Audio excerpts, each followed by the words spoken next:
আসসালামু আলাইকুম রহমতুল্লাহি ওয়া বারাকাতুহু। আজকে আলোচনা করব দুনিয়ার সকল কাজের বাধা দূর হবে এমন একটা আমল, কোরআনের ছোট্ট একটা মুজিজা, ছোট্ট একটা আয়াত। কিন্তু এটা কখন পড়ব, কোন সময় পড়ব, কিভাবে পড়ব, বিশেষ কিছু নিয়ম বুঝতে না পারার কারণেই কিন্তু আমাদের এই অসুবিধাগুলো হয়।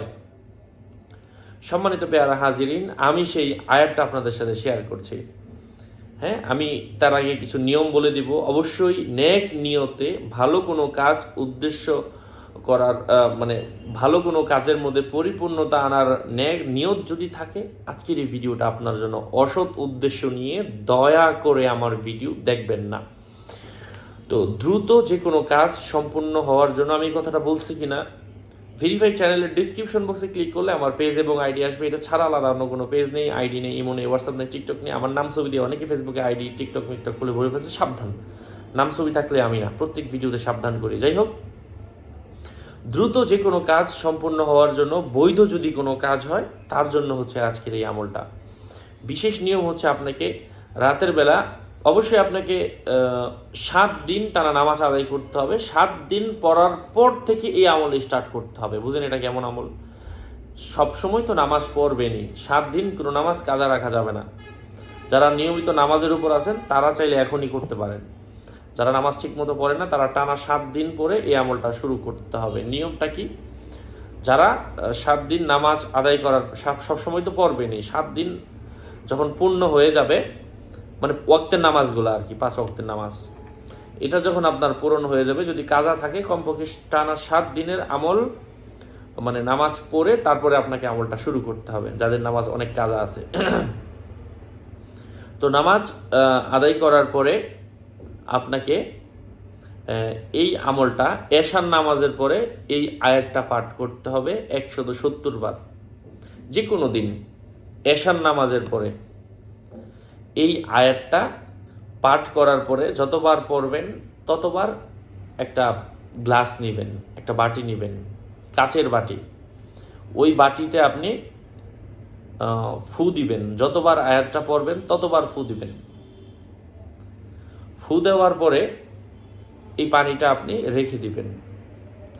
তারপর আবারও রাতের বেলা তাহাজ্জুদের নামাজ যখন পড়বেন, তারপর 121 বার এই আয়াতটা যতবার পড়বেন ততবার এই পানিতে ফু দিবেন। ফু দেওয়ার পরে এই পানির মধ্যে আপনি আতর দিবেন 3 ফুটা। এই পানির মধ্যে, যে পানিটা ওই যে আগে পরে রাখছিলেন, আবার এই যে তাহাজ্জুদের সময় পরে রাখলেন, 3 ফুটা আতর দিবেন। একটা বাটিতে সামান্য পানি আর কি, অত বেশি না।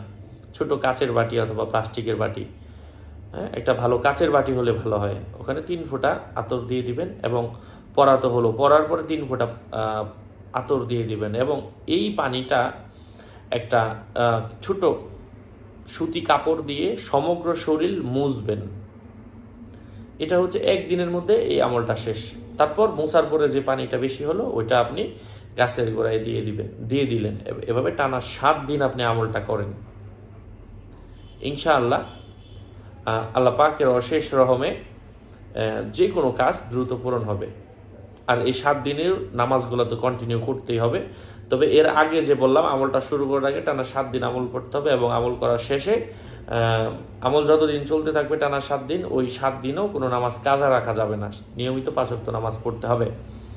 আর এই আয়াতটা কি? আয়াতটা তো বললাম না। আয়াতটা হচ্ছে আউযু বিল্লাহি মিনাশ শাইতানির রাজিম, বিসমিল্লাহির রহমানির রহিম, বাদিউস সামাওয়াতি ওয়াল আরদি ইযা ক্বাদা আমরান ফাইন্নামা ইয়াকুলু লাহু কুন ফায়াকুন। আবার একদিন আপনি পানি পরে রাখলেন, ওই পানি দিয়ে 7 দিন মুছলেন, এমন না। প্রত্যেক দিন যতটুকু পানি পরবেন ততটুকু পানি প্রত্যেক দিন মানে ব্যবহার করে শেষ করলেন, অথবা যদি বারে গাছের গোড়ায় দিয়ে দিলেন। এভাবে 7 দিন আলাদা আলাদা পানি প্রস্তুত করে শরীরটা মুছতে হবে এবং আপনি আল্লাহর কাছে দোয়া করবেন, আল্লাহর কাছে মাফ চাইবেন। এখন তো গরমকালের মধ্যে মোছাটা আমাদের জন্য কঠিন কিছু না। যেই দেশের মধ্যে আপনার গরম আছে, তো ওই দেশের মধ্যে, মানে যে দেশের মধ্যে অনেক ঠান্ডা আছে, ওই দেশের মধ্যে আপনি পানি যদি আগে গরম করে নিলেন, ফু দিলেন, ঠিক আছে, কিন্তু শেষ রাতে এই পরা পানিটা আবার গরম দিয়ে ব্যবহার করা যাবে না।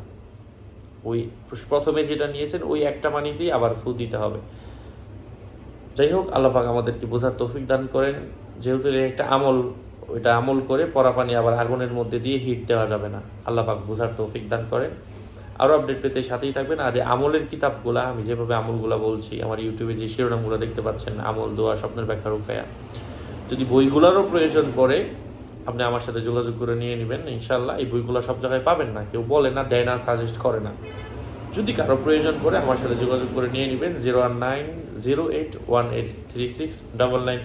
আসসালামু আলাইকুম ওয়া রাহমাতুল্লাহি ওয়া বারাকাতুহু। আমি আগেও বলেছি, আমার নাম ছবি দেখে বিভ্রান্ত হবে না, এই নাম্বারে যোগাযোগ করে সরাসরি বইগুলো নিয়ে নেবেন। আসসালামু আলাইকুম।